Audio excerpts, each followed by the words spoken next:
Hello everyone. In the last class, in the last video, we discussed about the parse method. So in this class, we will discuss about the try parse method.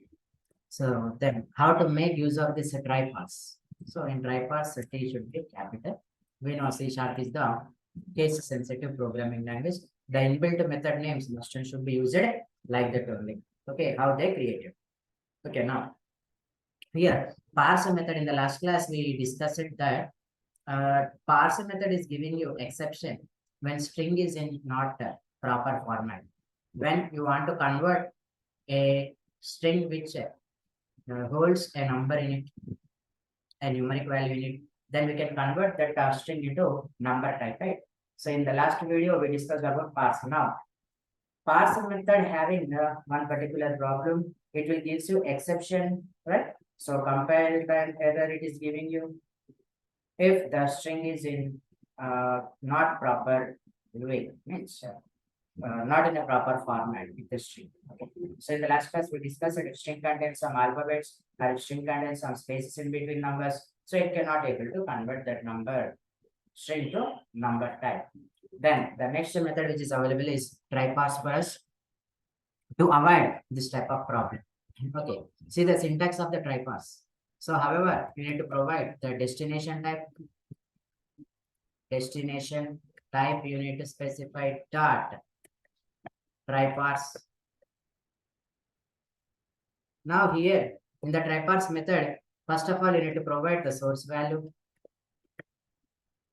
You need to provide source value and separated by comma. Here you need to provide the out variable.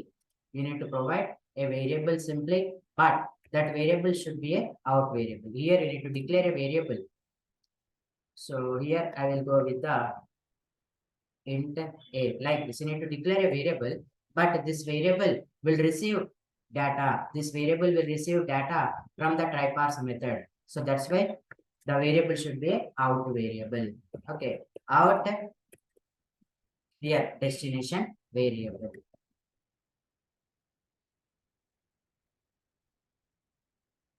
Here, this is the syntax for tryparse method. Now here the thing is, what tryparse method will do? So tryparse method will try to convert the source value into destination type, whatever you specify. After conversion, it will store that value in the destination variable. But before conversion, what it will do? It will check the source value. Source value is string. Source value which we are passing is a string which contains a numeric in it. Okay. Now it will check the string data. If the string data is valid, it will convert and it will stores the data in the destination variable. If the string is not a valid, it will not convert. Now the destination variable will have a default value in it. Now here, if the conversion is successful, then tryparse method is returning you a data. So tryparse method will return you what kind of data? So tryparse method will return you a Boolean data. Now, so tryparse method returns a Boolean data depending upon the conversion. If the conversion is successful, it will return you true. If conversion is done, it returns true. True is a Boolean value. Then reverse of it, if the source value is not in a proper format, then the conversion cannot be done. If conversion cannot be done,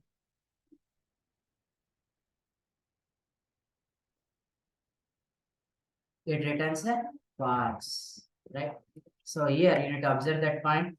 Tryparse method is going to return you a Boolean value depending upon the status of conversion. If the conversion is successful or not successful, depending upon that. Okay, now I will store a string data first in a variable I will take it as a source value. That's why I am going with the s variable. Now I will store a data which is 5 point some data.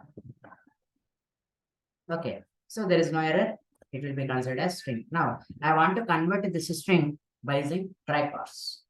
Okay, so now here, what is the syntax of this Tryparse? First of all, we need to specify the destination type. I wanted to convert this string into float type, float dot Tryparse. Okay, good. In the Tryparse method, you need to pass the source value. Source value is yes, and you need to create one out variable to store the data after conversion. Out a, but it needs a declaration, right? So then float this. So now we are not getting any error here. Okay, the data will be stored. The string data will be converted into destination type, that is float, and that data is going to get stored in the out variable, which is a. But now the conversion can be successful, we know, because the string is in proper format. Now this Tryparse method, after execution of the Tryparse method, you are getting one data which is Boolean data, right? So there, that's why I will store the return value of this Tryparse method in a variable. That's why I have taken one more variable b with the type declaration bool, right? So now I will print console dot write line a dot get type.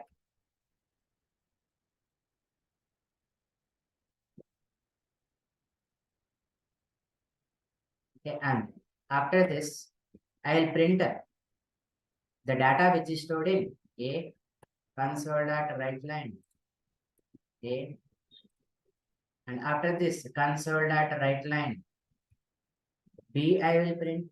Now you can observe what kind of data is stored in the b variable, right? So now to observe the output, I'll keep the command prompt in waiting state by using read line method. Okay.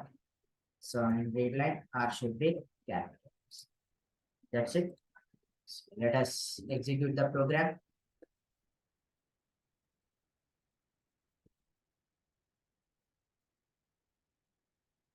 Now you can able to see the output.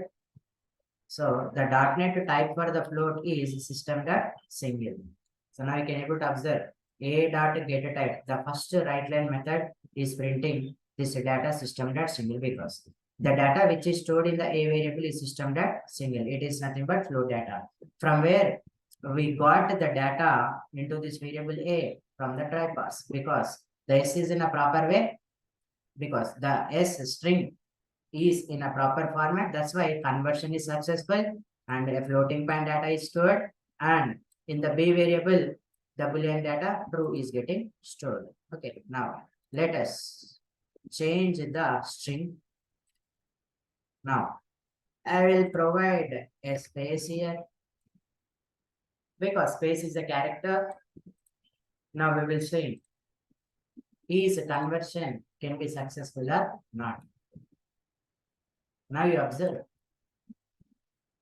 So what is the data that is stored in a variable? Still it is system.single, but we know for every data type there is a default value. What is the default value for the float data type? 0. So that's why 0 got printed. Conversion is not successful. That's why Tryparse method returns you false. So that data is stored in the b variable. We printed that data. Right? So in this way, you can able to work with the Tryparse method. Right. So and then we can use integer also if I remove this point. Now the string holds. Okay. However, it is a string. Now I want to convert this into integer. Yes, you can convert this string into integer string into integer number. But here the out variable should also be int type. So declare it with the int. Okay, now with this, save your program and run it. Now you check the output. Yes, now the data which is stored in the a variable is system.int32 because we stored a integer, and then the number is 56478. And because the conversion is successful, now the tryparse method returns you a boolean data which is true, right? So this is a way how we can work with the tryparse. And then in the next video, we will discuss about the conversion methods. Other than this, we have convert class. Under that convert class, we have so many methods. We are going to discuss about those methods for typecasting in C# in the next video.